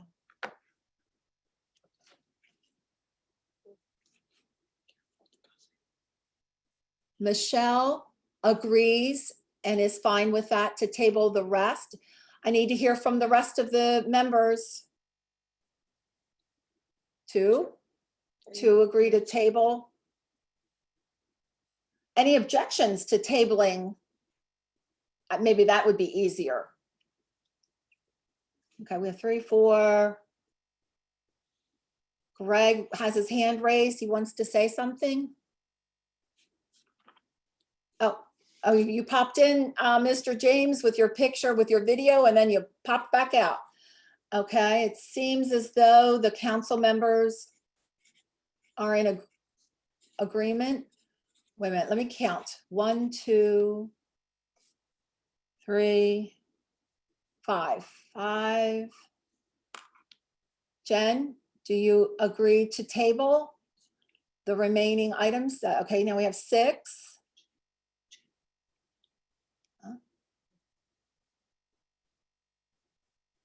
7, 8.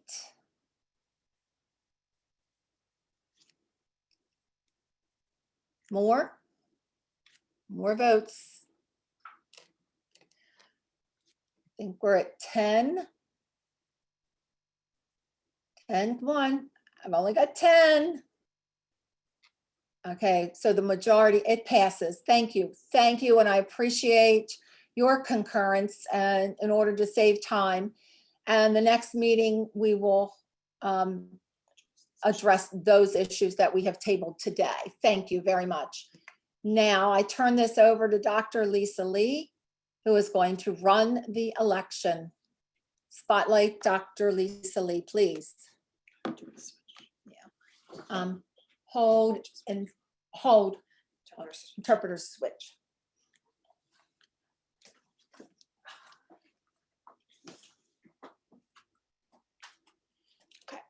Dr. Egbert, first of all, I want to say thank you. Thank you so much, Chair Gray, Larry, for all of your support and your leadership. It has been a very unique and special 2 years under your term. You have been so active. You're very open to any discussions, and thank you for your leadership. Thank you for this experience. Larry said, thank all of you for the opportunity to serve. It has been a true pleasure. Again, it's been a very rich experience for myself that will last a lifetime. So thank you, everyone on the council. Dr. Egbert said, I wish that you could run again. I wish you could. Dr. Gray said, well, maybe in 2 years. In 2 years, we'll see. Okay, so.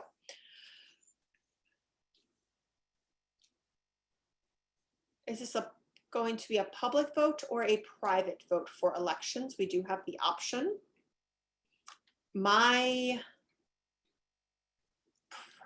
experience, it has been a private vote, but it is up to the people who are the candidates running. So if the council has a preference for a private or a public vote, please let me know. Jason Corning is saying a public vote. Public vote. Larry said public. I have 2 for a public vote. Again, I can't see everyone. So let's see, Tracy Ann, can you let me know? I believe that's 4 or 5 for 4 or 5 people. Let's see, we have 6.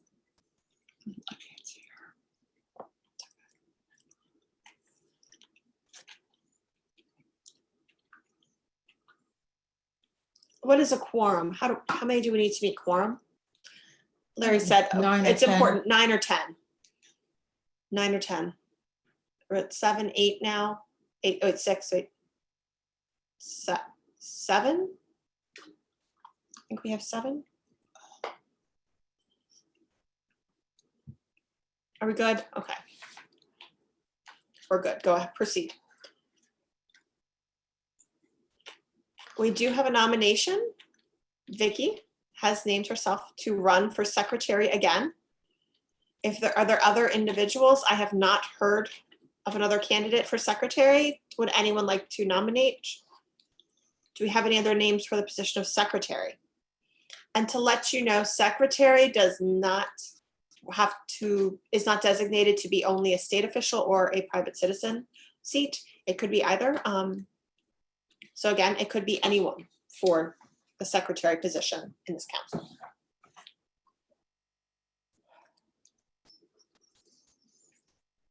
I'm sorry.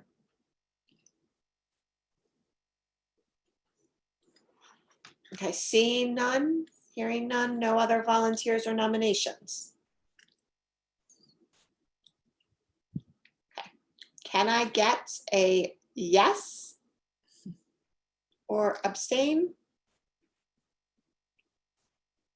Any comments? Any discussion?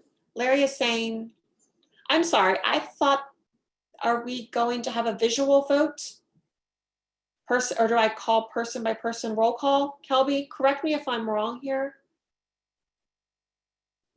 If it's one person on the nomination, then it's an automatic quote unquote win, correct? Okay, congratulations. By acclamation. By acclamation, Vikki will be secretary. Well, that was easy. Okay, and Marny? She is willing to serve another term for vice president. Vice president must be a state representative. Marny, I believe, has yes. Larry said yes, I was told. Marny? I'd be happy if someone else wants to have a turn, but if it's not good for anyone else at this time, I'm also happy to continue.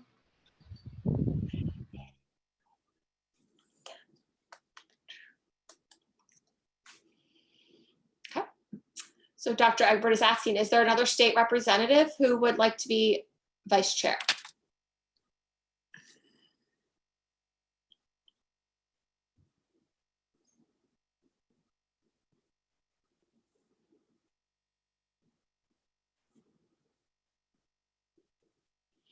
Going once, going twice, going 3 times, and Marny, sold.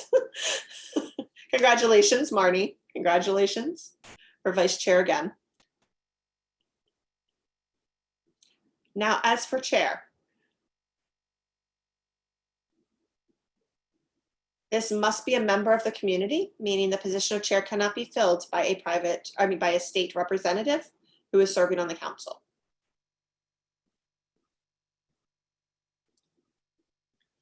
Before, somebody was nominated, but that person declined the nomination, did not accept the nomination for chair. So do we have any other nominations for chair of the council?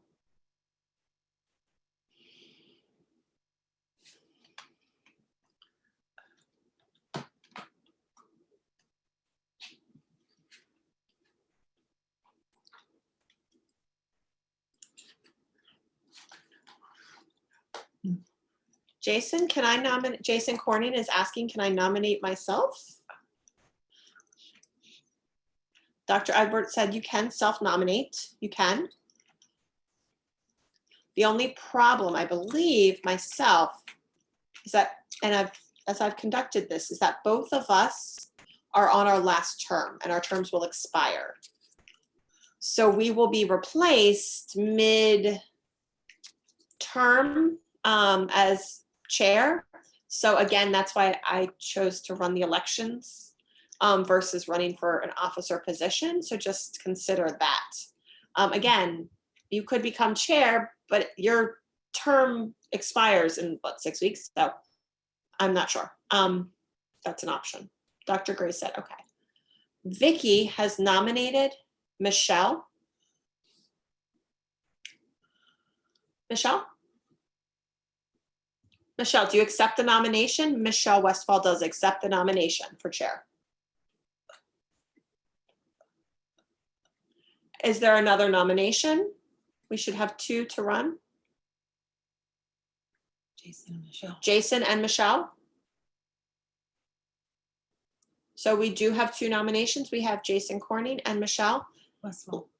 Dr. Egbert is saying, I'm not sure because his term will expire. I'm not sure Jason can nominate himself because he'll be only on the council for such a short time. Larry said yes. Both can run. Dr. Egbert said that's okay. And Kelby is making a comment. Thank you for the clarification. I didn't realize there was a lot of conversations going back and forth and I needed to follow. Jason is finished his complete 2 full terms, as the same is true with Lisa Lee, and they both will be replaced at any time. I can't guarantee when. It could be next week. It could be 3 weeks from now. It could be 3 months from now. It could be tomorrow. It could be 6 months, 9 months from now. But they have completed their full terms. So what do we do with that? If we elect someone who is going to complete their term soon, the next meeting after that, we may have to have another election. And if you want, you know, I'm not telling the council what to do. These are just the facts that I'm presenting. This is Dr. Gray. Thank you for clarifying, Kelby, and adding information. Jason has requested Kelby to come back and answer.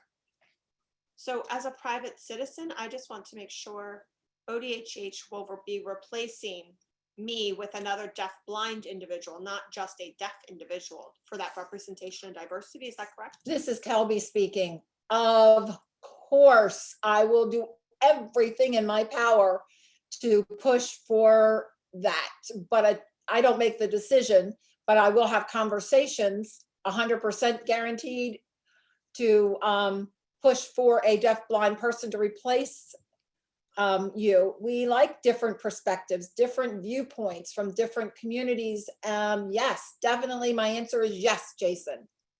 This is Dr. Gray. Thank you. So Jason, what I would do is share this information that your seat will soon be vacant, and that with some of your friends and through the community and the network, and encourage people to apply for your seat. Yes, we do value the deaf-blind experience and perspective. So thank you. Okay. Dr. Egbert? This is a conflict. I don't think I can also run as chair, correct? I mean, now if I could run as chair, I would. No, this is it. This is it. You need this. So again, Jason has his hand raised. Jason said, well, I don't mind. I will remove my self-nomination. I mean, if I can, I would like to run for I wanted to run a year ago, but there was none, and I don't mind.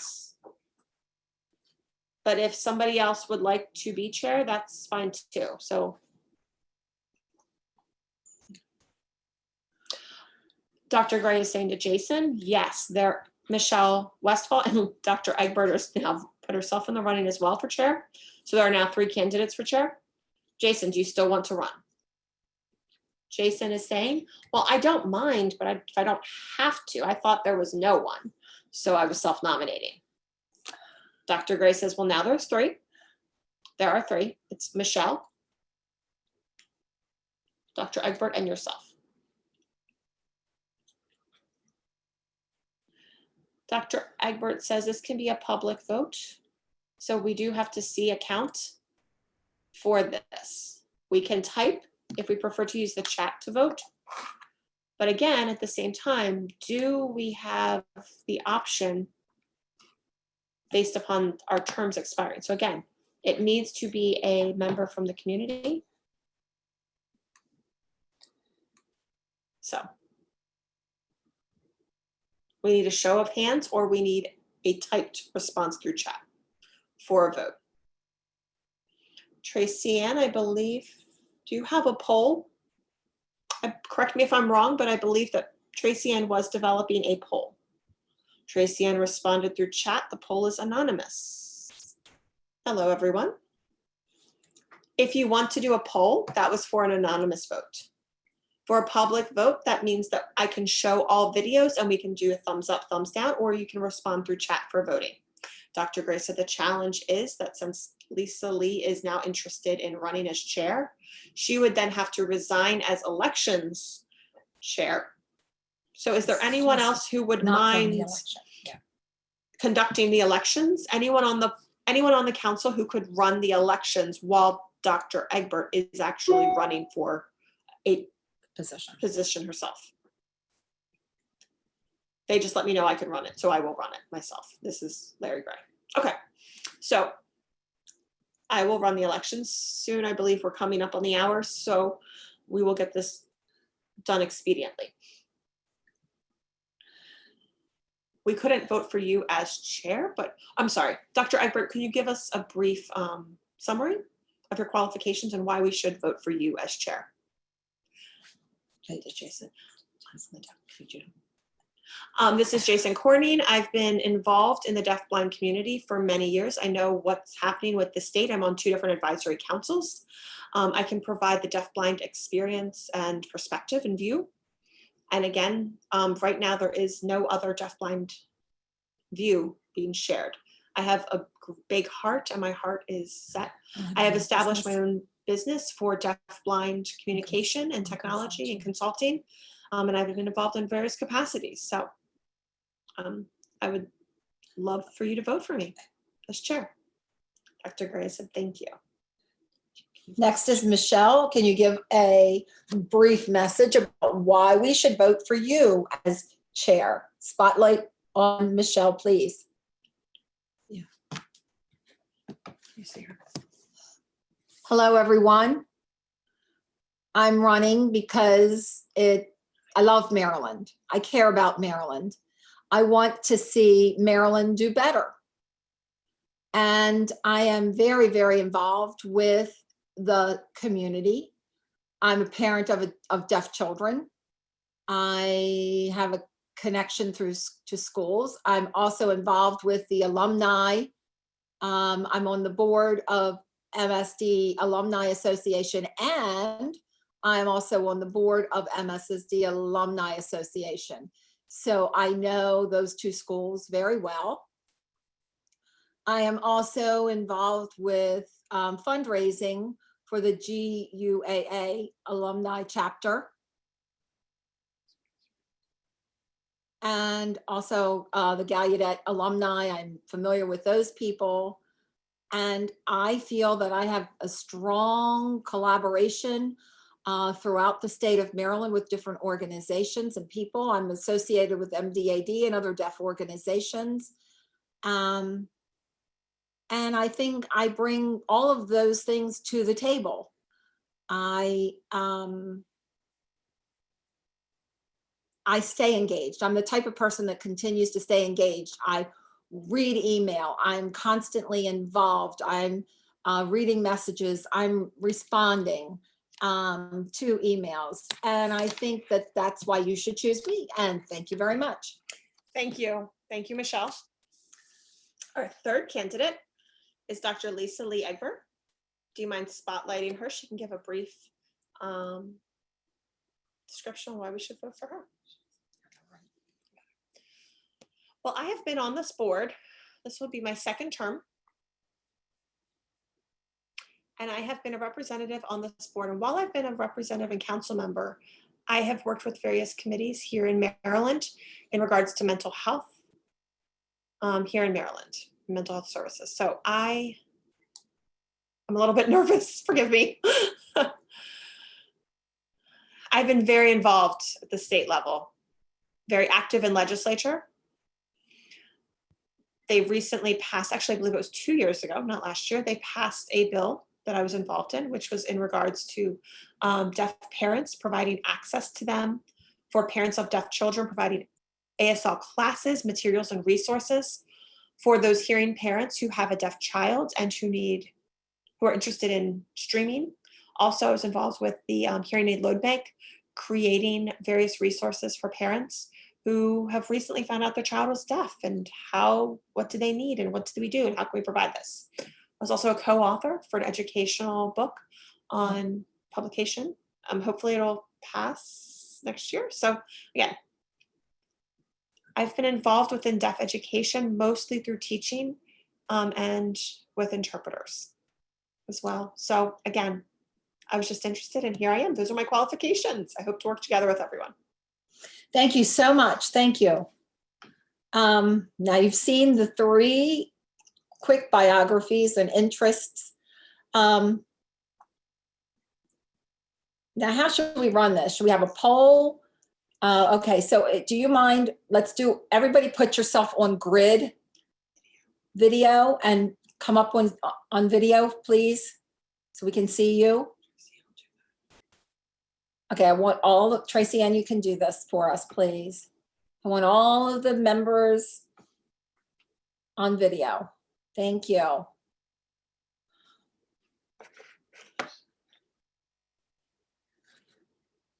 Okay, I see some people. I see you. I see you. Aaron, yes, I can see you. Yes. Aaron said, I can't see you now. I'm sorry, something happened. I think with my video, every so often I touch something, I hit accept. Give me just a minute. Oh, your beautiful face is back. Lisa Lee said, looks like her face is blocked. Dr. Egbert. Dr. Egbert. Okay.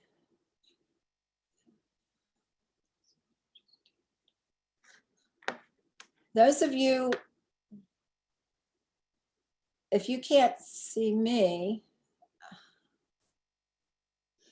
All right, so we're going to follow in order.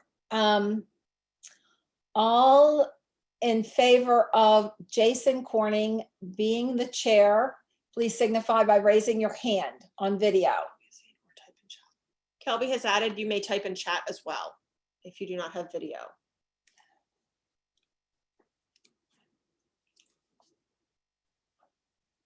Yes, Kelby has mentioned through chat that you can vote through chat. Keep your hands raised. Someone by the name of Jay Cornick. Janet Cornick, you're black. The screen is black. I don't see your video. But you can respond through chat, Janet. Okay, great. Okay. Kelby's Fantastic. doing the count. 1.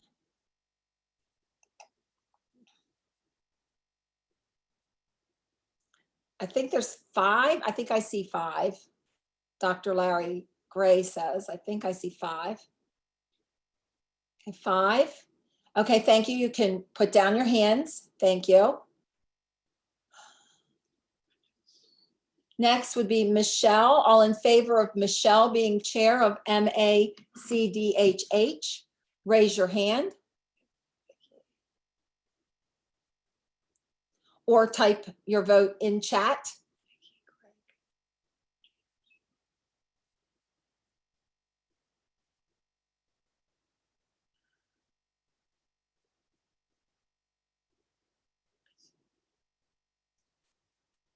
One, 2, 3, 4, 5. 5. I see 5, says Larry Gray.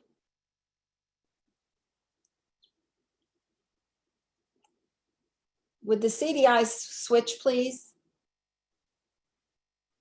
Let's hold off.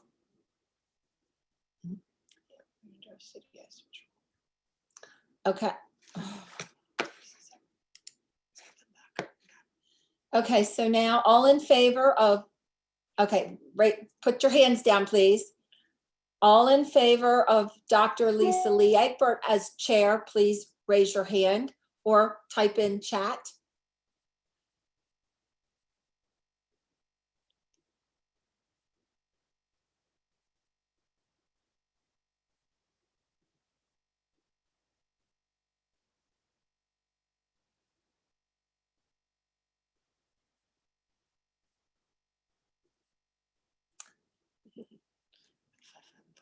It's a tie, 5, 5, and 5. Now what do we do? What do we do? All right, Kelby, help. What are we gonna do now? Maybe there's some people who, 2 people might not have voted. I don't know who those 2 are.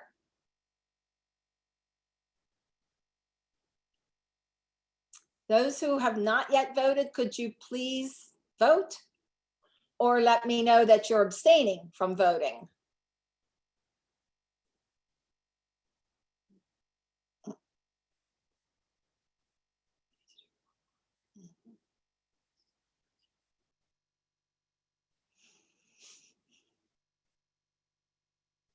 The 2 people who have not yet voted, could you proceed by voting? Or are you abstaining? Please let me know by communicating some way.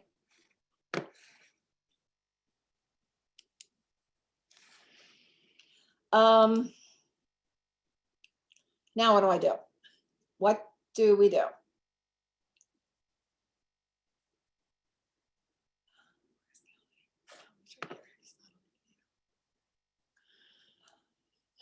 At least we all need each other.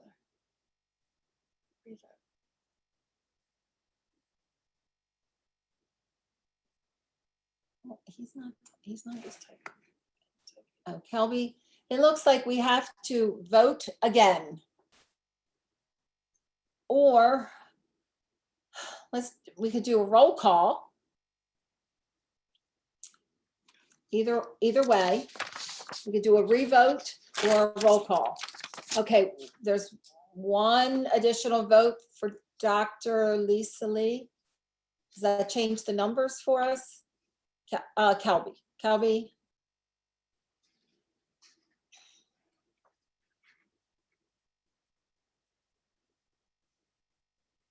Kelby has his hand raised to speak.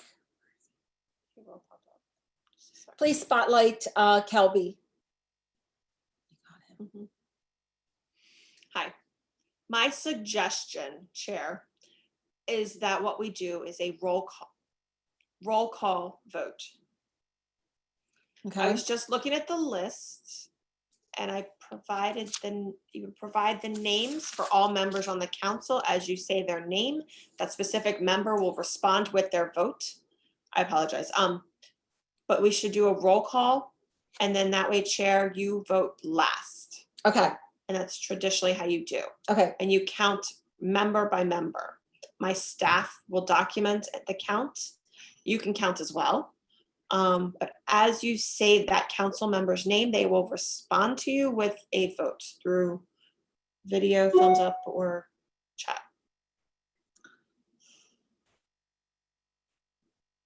Okay, are we good?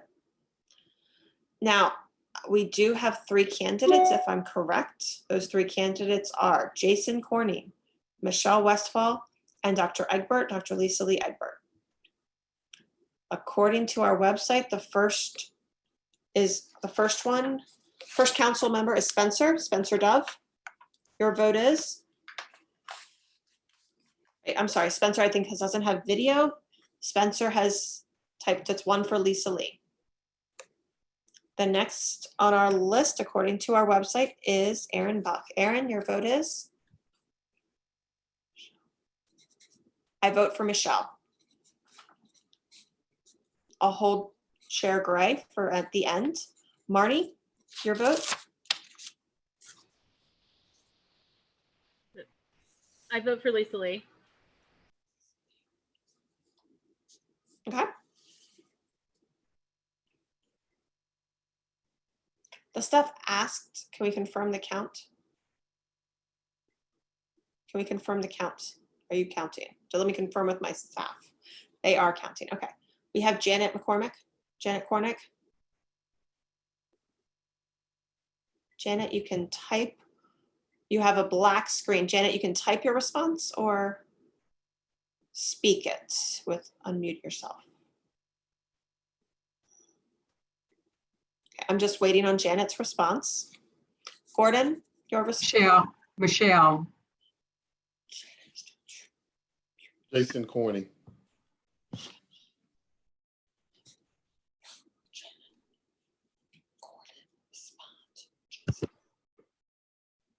And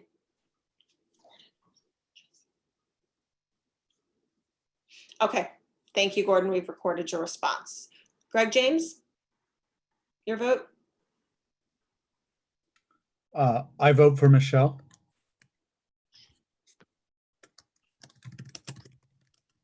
Okay, Michelle?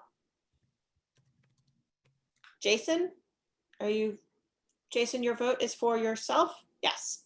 Okay. I have Dakota. Dakota, are you on Yes, here? I believe yes. voting for Dr. Lisa. Great, so be it. And we have Vikki Porter, I vote for Michelle. Michelle. And Victoria Wilkins, Vikki Wilkins. Jason? Okay. Mary Lynn? I vote for Michelle. And Michelle Westfall, I assume you're voting for yourself. Can you confirm? Mhm. Michelle? Yes, yes, I am. Great. Dawn Patton. Dr. Egbert, Lisa Lee. Elena? I'm sorry, I apologize. She was unable to attend today. Norma? Dr. Egbert. And Veronica? Veronica is muted. Veronica, you're muted, or you can type your response. Jason? Jason. Okay. Yes. Thank you, Veronica. I believe, Larry, you can break the tie if you vote for one or the other. So far, can we have a total count? Dr. Egbert, I apologize. I did not. Where is Dr. Egbert? Dr. Egbert? Lisa Lee, I assume you're voting for yourself. Dr. Egbert, yeah, there you are. There's our video. Great. Okay, Dr. Egbert will vote for herself. So at this point, thank you. The staff tally, our tally so far from my staff, that is 4. I'm sorry. Larry, you can take a look at the vote and announce. I'm sorry, Larry, did you want to take a look at the vote and cast your vote as well? I vote as I did before for Dr. Lisa Lee.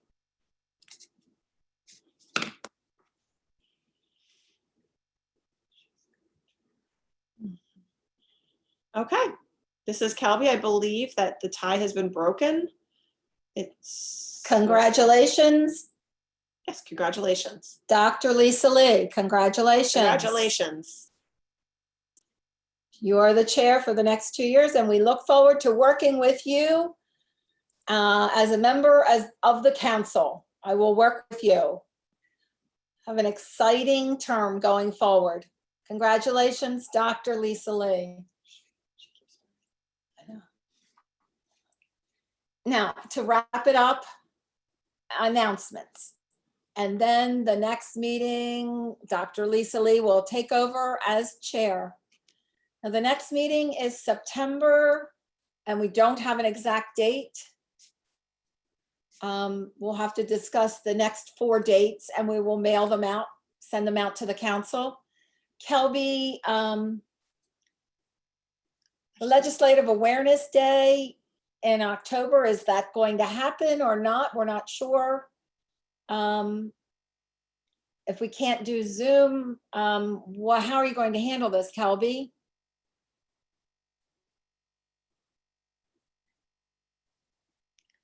This is Kelby, yes. We will schedule our September meeting. We will also plan for Legislative Awareness Day. We typically start planning in the middle of the summer for that. Again, with COVID and this pandemic, things will be new and different. We have a new chair, we have new officers, and I'll get their advice as to the best alternatives. But yes, traditionally it is hosted within October. The federal holiday is celebrated, so we do host it within Annapolis, again at the State House, and how we provide information on how to best advocate for your community and be heard by the legislature. We also provide our governor's awards to the citizens and to various individuals and organizations throughout the state. So it's always an exciting time. We don't have all the details. We're not ready. We haven't started planning that. We typically plan midsummer for this. So we will begin planning and let you know. Thank you.